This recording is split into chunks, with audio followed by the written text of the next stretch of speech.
So, I just got done voting, early voting, here in Texas, and I gotta say, it was a fantastic turnout thus far.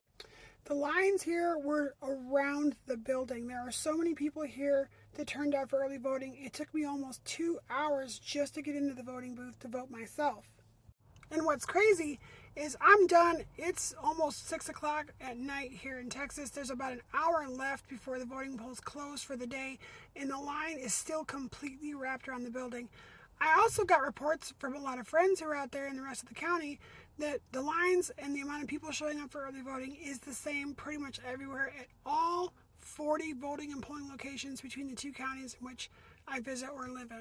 Historically, large voter turnout during early voting has always been very good for the Democratic Party, or at least for independents, but mostly the Democratic Party.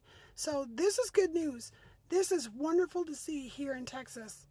Although I'm a little skeptical about turning or flipping Texas blue, but I am very, very happy to see the turnout, especially for the presidential race and for a lot of the Senate races here in Texas. I'm very confident that Colin Allred's going to do very well this year, and I'm very confident that, Vice President Harris is going to do well in Texas as well.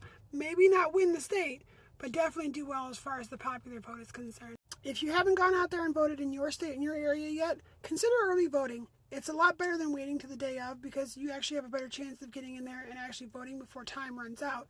Also, it's just nice to kind of get these things done and out of the way. Always check your ballots. Vote all the way down the ballot, not just for president, vote all the way down the ballot. Check your state's websites and make sure that you know where you're supposed to be voting and that you're actually registered to vote because it's still not too late in a lot of states. Texas, I think you've missed the deadline for registration, if I'm not mistaken, but early voting is open. So check your polling locations and go out there and vote. Your vote is your voice, and your voice is your superpower.